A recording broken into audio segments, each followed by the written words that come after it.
I thank you, Madam Speaker. Today we passed the supplemental bill, and I'm deeply disappointed about that. I was disappointed also that I wasn't able to get any time to enter into the debate because the time was rather limited and it was a closed rule. But I did want to make a couple comments and the concerns that I've had about this supplemental. You know, when the President sent the supplemental over, it was $84.9 billion, and there were some of us that were hoping that we wouldn't be funding the war through supplementals, but it looks like that hasn't changed. That process would continue, even though there were some that believe there would be a change in the way we funded these wars.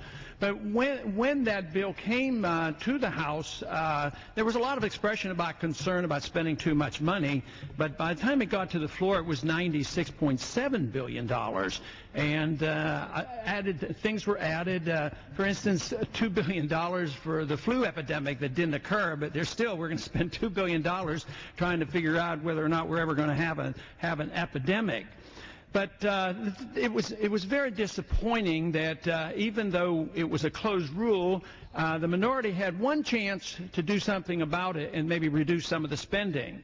But lo and behold, when that amendment was offered, it was offered to increase the spending by $2.9 billion. But there was a lot of expression of the outcry about this spending and the deficits we have. And the deficits are exploding. And the Social Security, Medicare, and Medicaid are underfunded. And we're in the midst of a crisis. But it doesn't seem to bother anybody about spending. But the truth is, the Treasury's bare. The Treasury's empty, and yet we continue to spend all this money. So where do they think they're going to get this money? Well, we can't tax the people anymore. The people are broke, and yet we resort to more borrowing and more printing of money, which will not last forever. It will eventually come to an end, and I think that is what we're witnessing.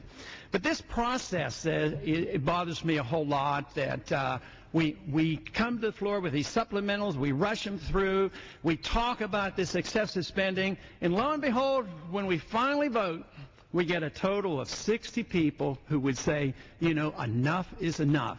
And besides, what are we doing? Where are we spending this money? I thought we were supposed to, with this change in administration, that we would be fighting less wars. But no, the war in Iraq continues. We expand the war in Afghanistan. We spread the war into Pakistan. And we always have on the table the potential danger of Iran. So when will it ever end? We can't even define the enemy. Who exactly is the enemy over there? Is it the Al-Qaeda, the Taliban? Is it the government of Pakistan? If you can't define the enemy, how do you know when the war's over? If we're in war, which we are, how can this be anything other than war? When was this war declared?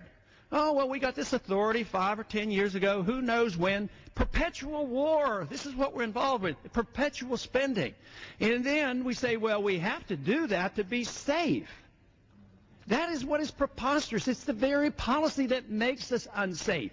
We pursue this policy, and the more we do, the less safe we are. There's a big argument now about whether we're safer now with the new administration, or is it making us less safe. The truth is, the policies of the last 10, 15, 20 years has made us less safe.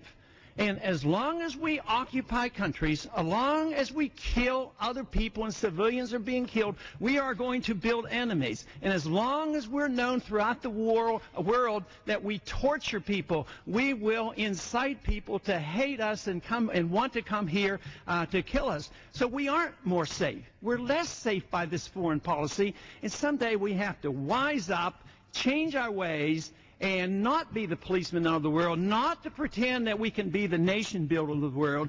Swear off and make sure we don't torture, because you don't get worthwhile information from torture. It all does is incite people against us.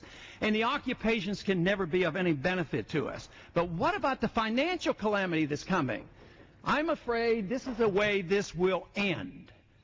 Through another financial crisis much bigger than the one we currently have. Because you can't create $2 trillion of new money every year and expect this system to continue. The Soviet system collapsed because they couldn't afford it. Their economic system was a total failure. We did not have to fight the Soviets. Even though they were a nuclear power, they collapsed and disintegrated. And that is what we have to be concerned about, because we cannot continue to finance this system and pursue a policy which endangers us. So if we care about the American people and care about our liberties and care about our Constitution, we ought to look seriously at our foreign policy and not continue to pursue these supplemental appropriations where we continue to spend money that we don't have. I yield back.